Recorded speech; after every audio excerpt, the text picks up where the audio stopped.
بسم اللہ الرحمن الرحیم. السلام علیکم ناظرین, آپ تلاش نیوز پر پروگرام دیکھ رہے ہیں. آج کی بات, میں ہوں آپ کا میزبان تاج محمد جان. دو تین اہم ترین موضوعات ہیں, ان پر بات کریں گے. ایک تو آپ نے پہلے سنا قطری خط کے حوالے سے پچھلے ماہ و سال میں, اور اس کے بعد اب جو ہے نا ایک اور قطری جو ہے نا وہاں سے کوئی سفارش آئی ہے یا کچھ, اس پر ڈسکس کریں گے یہ کیا ہے. اور دوسرا شاہد خاقان عباسی کا اعتراف جرم, جس نے مسلم لیگ نون کو جو ہے نا بڑی مشکل میں ڈال دیا ہے. خود جو شاہد خاقان عباسی ہیں ان کی پوزیشن کیا ہے, صاف چھپتے بھی نہیں اور سامنے بھی نہیں آتے. اس پر کچھ ڈسکس کریں گے. اس کے علاوہ فواد چودھری کی گرفتاری, اس کے پیچھے کیا معاملات ہیں, اس پر بھی کچھ تھوڑا سا اپنے ناظرین کو آگاہ کریں گے. اور اس کے علاوہ مسلم لیگ نون اور ایم کیو ایم کا آپس میں انتخابی اتحاد ہوا ہے, اس پر جو سب سے ہم ڈسکس کریں گے. اس کے علاوہ کچھ دیگر موضوعات ہیں, ان پر ڈسکس کرنے کے لیے میرے ساتھ اسٹوڈیوز میں موجود ہیں سینئر صحافی, کسی تعارف کے محتاج نہیں, انصاف چودھری صاحب. آپ کا بہت شکریہ, آپ ہمارے اسٹوڈیوز میں تشریف لائے. چودھری صاحب, سب سے پہلے شاہد خاقان عباسی کا جو پریس کانفرنس ہے, صاف چھپتے بھی نہیں, سامنے آتے بھی نہیں. وہ کہتے ہیں جی میں نے مسلم لیگ چھوڑ دیا, میں نے استعفیٰ دے دیا ہے. سوال کیا گیا ان پہ میڈیا پہ, جو نا میڈیا پرسنس تھے, تو انہوں نے کہا جی میں نے استعفیٰ دے دیا. پھر جب انہوں نے کہا جی آپ نے مسلم لیگ چھوڑ دیا ہے, کنارہ کش ہو گئے ہیں, کہتے ہیں نہیں جی مسلم لیگ میں ہی ہوں. اب یہ مجھے سمجھائیں کہ یہ کیسے, وہ ایک طرف وہ کہہ رہے ہیں چھوڑ دیا ہے ایک دفعہ, ایک طرف وہ کہہ رہے ہیں جی نہیں میں مسلم لیگ جو ہے نا اس کے اندر ہوں. ایک بس ہے, اس کو ایک ڈرائیور چلا رہا ہے, آپ اس کی چاہے اگلی سیٹ میں یا پچھلی سیٹ میں بیٹھے ہوئے تو اسی بس میں ہیں. یہ کیا معاملہ ہے چودھری صاحب؟ معاملہ سر اتنا سنجیدہ نہیں ہے کہ جتنا میرا مطلب ہے کہ اس کو لیا جا رہا ہے. اصل میں جو بات اب پتہ چلی ہے اور لوگوں کو میں اس بتانا چاہوں گا اپنے ناظرین کو, وہ یہ ہے کہ شاہد خاقان عباسی صاحب جو ہیں وہ پاکستان مسلم لیگ سے ناراض ہیں. ناراض کیوں ہیں یہ کسی کو پتہ نہیں, میں بتاؤں گا آپ کو. ناراض سر وہ اس وجہ سے ہیں کہ جس وقت یہ پی ٹی ایم کی 11 یا 12 جماعتوں کا جب اتحاد ہوا تھا اور یہ بنی تھی, پی ٹی ایم جماعت بنی تھی, تو اس وقت ان کی خواہش تھی کہ اس کا جو وزیر اعظم ہے, یہ جو اتحاد ہے اس کا وزیر اعظم جو ہے مجھے نامزد کیا جائے. جبکہ یہ آپ پہلی دفعہ بتا رہے ہیں؟ جی سر, یہ میں وہی بتا رہا ہوں کہ یہ خبر جو ہے نا, میں یعنی شاہد خاقان عباسی کی جو خواہشات ہیں ان کا خون کیا گیا ہے. ان کا خون کیا گیا ہے, اور ذاتی خواہشات کی بنا پر شاہد خاقان عباسی صاحب جو ہیں وہ پاکستان مسلم لیگ سے ناراض ہیں. اور جیسا کہ آپ نے فرمایا ہے کہ وہ کہہ رہے ہیں کہ میں نے پاکستان مسلم لیگ نون سے استعفیٰ دے دیا, اس جماعت کو میں نے چھوڑ دیا ہے, لیکن میاں نواز شریف صاحب جب بلائیں گے میں واپس بھی آ جاؤں. تھوڑی سی کلیریفیکیشن جو ہے نا, جب ان سے سوال کیا گیا وہ انہوں نے کہا جی کہ میں نے عہدے سے استعفیٰ دے دیا ہے. انہوں نے کہا جی اس کا مطلب ہے آپ نے مسلم لیگ نون چھوڑ دیا. کہتے ہیں نہیں جی مسلم لیگ نون نہیں چھوڑی. میں جو نا کسی ینگ جنریشن جو ہے, یہ انہوں نے مریم نواز کا نام تو نہیں لیا, لیکن ظاہر اشارہ اسی طرف تھا کہ ان کے نیچے کام نہیں کر سکتا. ایسے یہ بالکل ٹھیک کہہ رہے ہیں آپ کی معلومات بالکل درست ہیں. گزارش یہ ہے کہ میں آپ کو بتا رہا تھا کہ جس وقت یہ پی ٹی ایم کی حکومت بننے جا رہی تھی, اس وقت ان کی خواہش تھی کہ اس جماعت کا, اس اتحاد کا جو وزیر اعظم مسلم لیگ نون سے فائنل ہو گیا تھا کہ وزیر اعظم جو ہے وہ مسلم لیگ نون سے لیا جائے گا, وزیر خارجہ جو ہے وہ پاکستان پیپل پارٹی سے لیا جائے گا, اور دیگر جتنے بھی وزراء ہیں وہ فلاں جماعت سے لیے جائیں گے. لیکن پی ایم کا جو فیصلہ تھا وہ پاکستان مسلم لیگ نون کے حق میں ہو گیا تھا, اور وہ چاہ رہے تھے کہ پاکستان مسلم لیگ نون کا فیصلہ جو ہے وہ میرے حق میں ہو, مجھے پی ایم بنایا جائے. جس وقت ان کو پی ایم نہیں بنایا گیا تو وہ ناراض ہو گئے. اس ناراضگی کی جو نتیجہ جو ہے وہ آپ کے سامنے ہے. لیکن جو سب کیا ایسا نہیں ہے کہ وہ اس اتحاد کے بننے 16 جماعتوں کا یہ جو پی ڈی ایم کا اتحاد تھا, اس کے بننے سے پہلے جب عمران خان کی حکومت گرائی جا رہی تھی اس وقت بھی وہ مخالفت کر رہے تھے, تو آپ یہ کیسے کہہ سکتے ہیں کہ وہ پرائم منسٹر کے امیدوار تھے؟ جی ہلکی پھلکی آپ مخالفت, آپ نے بالکل درست کہا, ان کی ہلکی پھلکی مخالفت تھی, لیکن جس وقت ان کو یہ وزیر اعظم نامزد نہیں کیا گیا تو اس وقت پھر انہوں نے اپنے تمام جو ہے نا رابطے جو ہے نا پاکستان مسلم لیگ سے ختم کر دیے. اس کے بعد 2 مرتبہ وہ میاں نواز شریف سے ملنے کے لیے لندن بھی گئے, لیکن وہاں پہ بھی معاملات طے نہیں ہو سکے, اور انہوں نے کہا کہ میں اس جماعت کے ساتھ کام نہیں کر سکتا. اور انہوں نے یہ کراچی کی جو پریس کانفرنس کا ذکر کر رہے ہیں اس میں انہوں نے برملا اس بات کا ذکر کیا ہے کہ میں جو پاکستان مسلم لیگ کے نون کی قیادت ہے اس کی جو نسل ہے میں اس نسل کے نیچے کام نہیں کرنا چاہتا, بلکہ انہوں نے یہاں تک بھی کہا ہے کہ میں شہباز شریف صاحب کے ساتھ بھی کام نہیں کرنا چاہتا. ان کے آپس میں شہباز شریف کے ساتھ اختلافات پیدا ہو گئے تھے جس کی وجہ سے وہ ناراض ہیں. سر جی بالکل صحیح ہے چودھری صاحب, اس پر کافی بحث کی جا سکتی ہے, لیکن ہمارے پاس اتنا وقت نہیں ہوتا. چودھری صاحب آپ نے ماضی میں سنا جب نواز شریف کا وہ معاملہ تھا سعودی عرب جانے کا, اس وقت جو ہے نا قطری خط ایک آیا تھا, بالکل آ گیا, اس میں کچھ اور بھی معاملات تھے. تو قطر کی جانب سے کچھ جو ہے نا تحفظات اور کچھ ان کی ضمانت اور اس طرح کی کوئی بات تھی. اس دفعہ شنید یہ ہے، خبر یہ ہے اچھا کہ قطر سے ایک اور خط آیا ہے. قطر نے گارنٹی دی ہے کہ نواز شریف اس دفعہ جو ہے نا اسٹیبلشمنٹ کے خلاف کوئی یا فوج کے خلاف جو ہے نا اس طرح کی محاذ آرائی کھڑی نہیں کریں گے جس کا ماضی میں جس کا وہ کرتے رہے، اظہار کرتے رہے عملی طور پر. اچھا اس دفعہ وہ نہیں کریں گے. لیکن میرا نہیں خیال چوہدری صاحب کہ نواز شریف کی ایک پوری ہسٹری ہے، آپ دیکھ لیں مشرف سے لے کے اس سے پہلے بھی اور اس کے بعد بھی وہ ہمیشہ جو ہے نا فوج کے ساتھ ان کی محاذ آرائی رہی ہے. تو یہ قطر کو یہ کیوں ضرورت پیش آئی ہے کہ وہ ضمانت دے رہا ہے کہ نواز شریف جو ہے نا اس دفعہ فوج کے ساتھ کوئی محاذ آرائی نہیں کریں گے اور وہ جو ہے نا بالکل سموتھ ہو کے چلیں گے. دیکھیں طاہر صاحب، گزارش یہ ہے کہ یہ جو آپ بتا رہے ہیں کہ بہت بڑی خبر دے رہے ہیں آپ کہ قطر سے ایک اور خط جو ہے نا وہ موصول ہو گیا ہے اور اس پر انہوں نے میاں نواز شریف صاحب کی جو ضمانت دی ہے کہ یہ آئندہ جو ہے نا اسٹیبلشمنٹ کے ساتھ مل کر چلیں گے، اسٹیبلشمنٹ کے خلاف کام نہیں کریں گے اور اس جیسے کہ ماضی میں وہ کرتے رہے ہیں، وہ 2 مرتبہ انہوں نے کیا اور 2 مرتبہ ان کی حکومت جو ہے نا وہ چلی گئی ہے. تو سر گزارش یہ ہے کہ ہو سکتا ہے یہ بالکل بات آپ کی درست ہو اور خط جو ہے وہ آ گیا ہو اور اس بنا پر جو ہے نا وہ ضمانت دی گئی ہو کہ قطر جو ہے نا ملک جو ہے ہمارا برادر اسلامی ملک ہے، ضمانت دی ہوگی کہ آپ میاں نواز شریف صاحب کو جو ہے نا وہ لیول پلینگ فیلڈ دیں اور آئندہ کا جو ہے وزیر اعظم بھی ان کو منتخب کریں، جس کی گارنٹی ہم دیتے ہیں کہ یہ آپ کے ساتھ جو اسٹیبلشمنٹ کا. لیکن جو سب یہ قطر کی طرف سے کیوں ایک دفعہ پہلے جو جس کا خط کا ذکر کیا وہ اس دفعہ پھر جو ہے سر قطر کی طرف سے قطر جو ہے سعودی عرب یہ گئے تھے، سعودی عرب گئے تھے جی جب وہ ان کو یہ تو کہہ رہے ہیں ہمیں جلا وطن کیا گیا تھا لیکن خود جو ہے نا وہ ڈیل کر کے گئے تھے خواہش پہ، اپنی خواہش تھی ان کی. تو یہ قطر سے ہی کیوں؟ سر میں آپ کو بتا رہا تھا نا گزارش یہ قطر سے اس وجہ سے کہ یہ سعودی عرب سے بھی خط آ سکتا تھا یا کسی اور ممالک سے بھی خط آ سکتا تھا، لیکن قطری خط آپ کو پہلے پتہ ہے کہ وہ بھی پہلے قطر کا انوالومنٹ جو ہے وہ میاں نواز شریف کے قطر کے ساتھ جو ہے وہ بڑے گہرے مراسم ہیں. اسی وجہ سے انہوں نے وہ پہلے قطری خط بھی آیا تھا اور اس پر بھی انہوں نے تفاضات کا اظہار بھی کیا تھا اور انہوں نے کہا تھا کہ میاں نواز شریف کے ساتھ وہ سلوک نہ کیا جائے جو میرا مطلب ایک ملزم کے ساتھ سلوک کیا جاتا ہے. لیکن اس مرتبہ جو ہے نا انہوں نے اس کی ضمانت دی ہے. قطر ہمارا اسلامی برادر ملک ہے اور ہمیں وہ فنڈنگ کرتا ہے، ہمیں وہ امداد دیتا ہے، اسپیشلی میں نے آپ کو بتا دیا ان کے میاں فیملی کے ساتھ بڑے اچھے مراسم ہیں. بالکل صحیح ہے.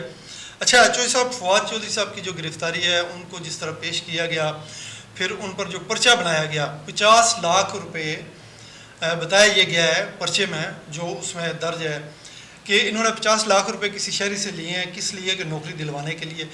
چودھری صاحب کوئی عقل جو ہے نا مانتی ہے اس بات کو کہ 50 لاکھ روپے کوئی دے گا نوکری کے اصول کے لیے؟ وہ کون سی نوکری ہوگی اتنی بڑی، یا کیا اس میں تو پیچھے دھرا ہوگا کہ 50 لاکھ روپے کوئی بندہ دے دے کہ مجھے نوکری دلوائیں؟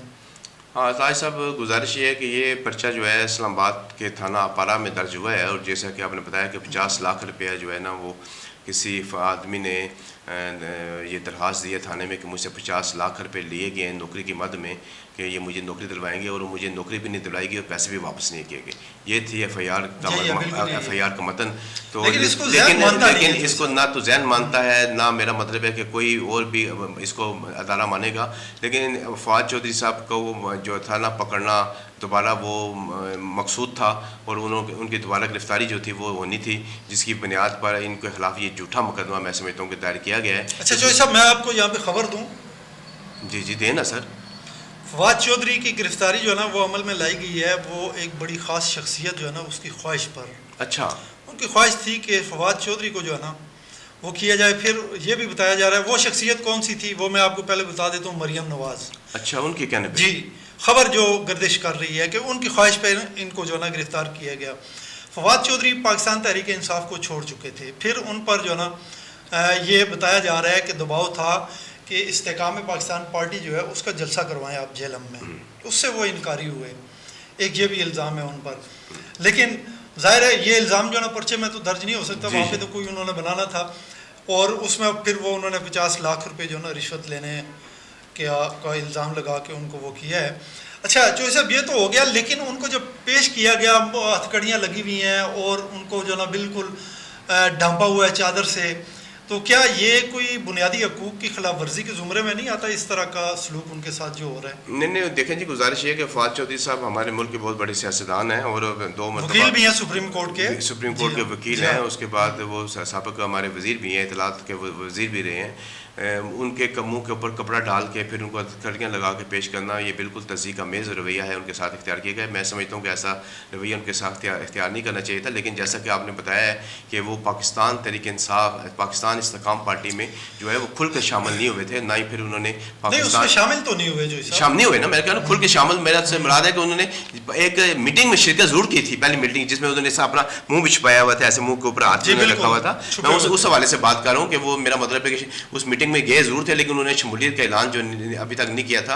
اور پھر جیسا کہ آپ نے بتایا کہ ان کو کہا گیا کہ وہ جیل میں استحکام پاکستان پارٹی کا جلسہ رکھیں اور اس کو آرگنائز کریں، جس پر انہوں نے انکار کیا اور جس کی وجہ سے ان کی یہ گرفتاری عمل میں لائی گئی. جی بالکل چوہدری صاحب، یہ سیاست جو ہے نا ہماری، دیکھیں کیا کیا رخ اختیار کرتی ہے، کوئی شک نہیں، اور بندوں کو کہاں سے کہاں پر پٹخ دیتی ہے، زمین سے آسمان اور پھر آسمان سے زمین. بہرحال اچھا چوہدری صاحب، ایک اور جو ہے نا یہ MQM جی اور پاکستان مسلم لیگ نون کا اتحاد، یہ ایک انہونی جو ہے وہ ہو چکی ہے. اس پر کیا تبصرہ کریں گے اور اس کے کیا اثرات ہوں گے ہماری آنے والی جو سیاست ہے، الیکشن ہے، اس کے حوالے سے کچھ تھوڑا سا تجزیہ؟ جی سر، میں کہ اس اوپر جواب بالکل آپ کو بتاؤں گا کہ یہ اتحاد جو ہے یہ کیوں ہوا، یہ اتحاد کس نے کروایا، پھر اس اتحاد کی جو اندرونی کہانی ہے وہ بھی میں تو آپ کو تھوڑی سی بتاؤں گا. سب سے پہلی بات تو MQM کی جانب سے مریم نواز شریف کو آفر کی گئی کہ وہ جو قومی اسمبلی کا الیکشن ہے وہ کراچی سے لڑیں، اس چیز پر انہوں نے اپنی سیٹ ان کو پیش کرنے کی آفر کی ہے. دوسرا پھر انہوں نے نواز شریف کو کہا ہے کہ وہ اپنی انتخابی مہم کا آغاز جو ہے وہ کراچی کے بہت بڑے جلسے سے کریں. تیسرا یہ جو اتحاد کی آپ بات کر رہے ہیں سر، یہ آپس کے اتحاد کی ان کو ضرورت اس وجہ سے پڑ گئی ہے کہ پاکستان تحریک انصاف کا مقابلہ کرنا اور پاکستان پیپل پارٹی کا مقابلہ کرنا، یہ دیکھ رہے تھے کہ ہمارے پاس کی بات نہیں ہے. جب تک ہمیں اس سندھ میں ایک بڑی جماعت جو MQM بڑی جماعت ہے اس کو آپس میں ساتھ نہیں ملائیں گے، پھر دوسرا قوم پرست جماعتوں کو ساتھ ملا کر ہم الیکشن نہیں لڑیں گے تو ہمارا وہاں سے جیتنا بڑا مشکل ہے. اب جب کہ آپ نے مسلم لیگ نون کو بالکل لیول پلینگ فیلڈ دی ہوئی ہے تو اس کے اوپر ضروری تھا کہ یہ اتحاد کروایا جائے. اس اتحاد کی وجہ جو ہے وہ ابھی آپ کے لیول پلینگ فیلڈ تو ابھی نہیں ہے جو صاحب، وہ لیول پلینگ فیلڈ کی بات دوسری جماعتیں کر رہی ہیں، لیکن مسلم لیگ نون کے جو لیول پلینگ فیلڈ مسلم لیگ نون کو ملی ہوئی ہے نا سر، جس طریقے سے نواز شریف کو سے ملی ہے. لیول پلینگ فیلڈ کا مطلب جو صاحب یہ ہوتا ہے کہ تمام جماعتیں برابر جو ہے نا کھڑی ہیں، سیٹی بجے گی، سب دوڑ پڑیں گی. اب جو ہے نا کئی جماعتوں کے آگے جو ہے نا بڑی بڑی دیواریں کھڑی ہیں، تو لیول پلینگ فیلڈ کہاں سے آ گئی؟ نہیں، میں اس تناظر میں بات کر رہا ہوں تھوڑا سا آپ سمجھنے کی کوئی کوشش نہیں کر رہے کہ جس طریقے سے نواز شریف کی واپسی ہوئی ہے اور جس طریقے سے ان کے اوپر مقدمات تھے، جس طریقے سے ان کے یہاں پہ بائی میٹرک ہوا ہے، پھر ان کو عدالتوں میں پیش کیا گیا اور ان کی جو حفاظتی ضمانتیں تھیں دوسرے دن وہ ضمانتیں کنفرم ہوگی اور وہ اس وقت کھلے عام، میرا مطلب پھر یہ میٹنگ کر رہی ہوں، آپ وہ الیکشن بھی لڑیں گے. میں اس حوالے سے بات کر رہا تھا کہ مسلم لیگ نون پر کچھ عنایتیں جو ہے نا وہ عنایات زیادہ ہیں. بالکل یہ آپ کی بات صحیح ہے. جو صاحب خواجہ سعد رفیق جو ہے نا، انہوں نے کہا جی کہ نواز شریف کسی ڈیل کے تحت نہیں آئے ہیں. اب اگر ڈیل کے تحت نہیں آئے ہیں تو کیا چوہدری صاحب آپ بتا سکتے ہیں کہ نواز شریف جو نا ان کے آنے سے پہلے عمران خان کو جو ہے جیل میں ڈالا گیا، پھر آپ نے دیکھا کچھ اور بھی معاملات ہوئے، پھر وہ جب پاکستان یہاں پہ آئے اسلام آباد میں، انہوں نے وہ لینڈ کیا جو نیا ایئرپورٹ ہے ہمارا، تو نادرا کی ٹیم جو ہے نا وہاں پہ جا کے ان سے میٹرک کروا رہی ہے. پھر ان کو جو سہولیات دی جا رہی ہیں، پھر گورنمنٹ آف پنجاب جو ہے وہ ان کا مینار پاکستان والا جو جلسہ ہے اس میں آپ دیکھیں نا، ڈپٹی کمشنر اور کچھ اور لوگ وہ بھی ان کو فیسیلیٹیٹ کرنے کی باتیں کر رہے تھے، کیا نہیں کیا یہ الگ بات ہے. تو اس طرح کی یہ ساری باتیں، کیا یہ خواجہ سعد رفیق کو پتہ نہیں ہے یہ ساری باتیں کہ یہ کسی ڈیل کا حصہ ہو سکتی ہیں؟ کیا کہتے ہیں چوہدری صاحب؟ طاہر صاحب دیکھیں جی، گزارش یہ ہے کہ میاں نواز شریف کا جو واپس آنا ہے وہ بالکل ایک ڈیل کے تحت ہوا ہے، اس میں کوئی دو رائے بالکل نہیں ہے. لیکن آپ یہ بتائیں کون آدمی یہ کہے گا کہ میں ڈیل کر کے آیا ہوں؟ ظاہر ہے ان کو جماعت کے ترجمان ہیں، اسپوک مین ہیں، وہ یہی کہیں گے کہ میاں نواز شریف سے ڈیل کر کے نہیں آئے. لیکن آپ کے سامنے جو صورتحال چوہدری صاحب یہ وہ دور نہیں ہے، جدید میڈیا کا دور ہے، سوشل میڈیا ہے، بچے کو پتہ ہے. جس طرح یہ آپ نے ابھی فرمایا نا کہ ڈیل کر کے آئے ہیں، تو یہ ان کی اپنی زبان سے کیوں نہیں نکل رہا؟ کیوں سچ نہیں بول رہے؟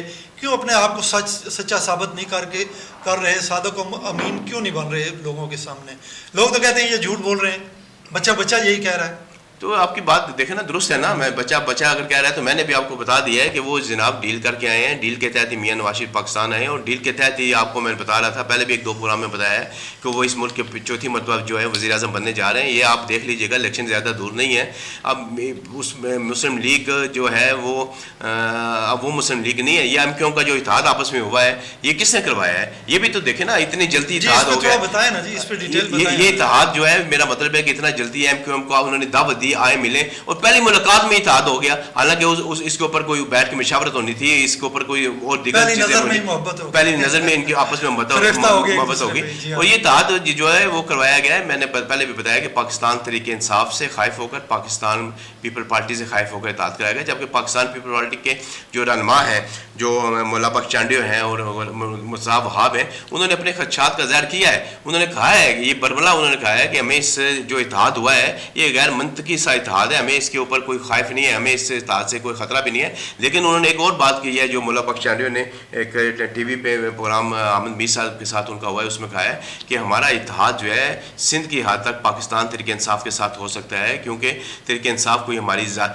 کوئی ذاتی دشمنی نہیں ہے. یہ سیاست ہے, سیاست میں اختلافات ہوتے ہیں آپس میں, لیکن اس کے ساتھ ہمارا ایم کیو ایم کی بات کر رہے ہیں آپ. یہ میں ایم کیو ایم کی بات نہیں کر رہا, یہ پاکستان پیپل پارٹی کی جو رہنما ہے مولا بخش چانڈیو, یہ انہوں نے کہا ہے کہ ہمارا پاکستان تحریک انصاف کے ساتھ سندھ کی حد تک اتحاد ہو سکتا ہے.